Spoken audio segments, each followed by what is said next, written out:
অনেক দিন আগের কথা। কোনো এক গ্রামে থাকতো এক গরিব কাঠুরিয়া। সে প্রতিদিন কাঠ বিক্রি করে তার সংসার চালাতো।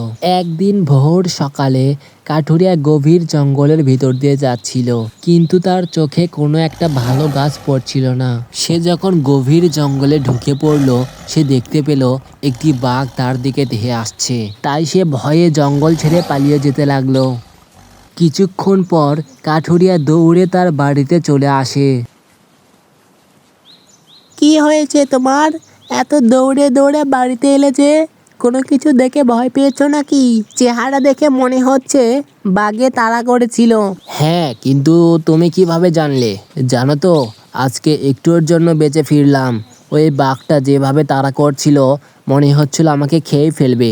ভাবছি আজ থেকে কাঠ কাটা ছেড়ে দেব। এভাবে জীবনকে বাজি রেখে তো কাঠ কাটা যায় না, তাই না? তা অবশ্য তুমি ঠিকই বলেছো, কিন্তু কাঠ কাটা ছেড়ে দিলে আমাদের সংসার কিভাবে চলবে? ও নিয়ে তুমি কোনো চিন্তা করো না। ভাবছি কাল থেকে একটা কাঁচামালের ব্যবসা শুরু করে দেই, যদি কিছু রোজগার করতে পারি। কিছুক্ষণ পর কাঠুরিয়া ও কাঠুরিয়ার বউ দুজনে একসাথে খেতে বসে।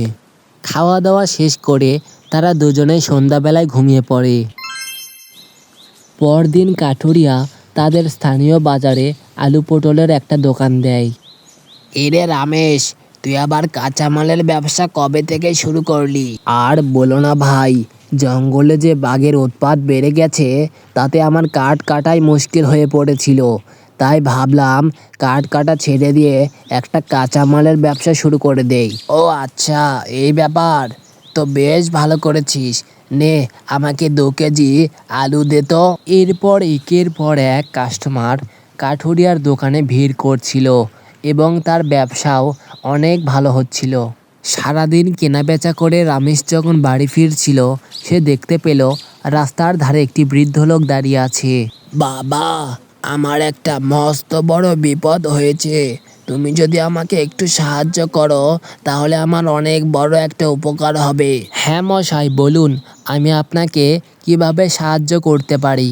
বাবা, আমার একটা ছেলে আছে, হসপিটালে ভর্তি। তার অপারেশনের জন্য অনেক টাকার দরকার। আচ্ছা আচ্ছা মশাই, কোনো ব্যাপার না। আপনি কোনো চিন্তা করবেন না। এই যে নেন, এই ঝুলিতে অনেক টাকা আছে। বৃদ্ধ লোকটি রামেশকে বলে কাল নদীর পাড়ে আমার সঙ্গে দেখা করতে। তারপর সে দৌড় দিয়ে চলে যায়। কি গো, কাঁচামালের ব্যবসা কেমন হলো? কোনো বেচা কেনা হয়েছে? হ্যাঁ, বেচাকেনা তো বেশ ভালো হয়েছে।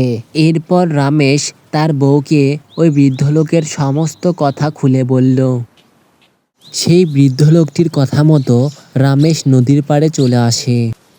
এরপর কিছুক্ষণের মধ্যে সেই বৃদ্ধ লোকটি একটি ভয়ঙ্কর রাক্ষসী বুড়িতে পরিণত হয় এবং রামেশ চমকে ওঠে। আমাকে দেখে তুই কোনো ভয় করিস না, আমি তোর উপকার করব। কাল যে বৃদ্ধকে তুই টাকা দিয়েছিলিস, সেটা আমিই ছিলাম। আমি তোকে পরীক্ষা করলাম যে তুই টাকা দিস কিনা। এই যে নে তোর টাকা। এতে তুই যে টাকা দিয়েছিলিস তার থেকে 10 গুণ বেশি টাকা রয়েছে। এটা নিয়ে তুই তোর ব্যবসা আরো ভালো করে করতে পারবি।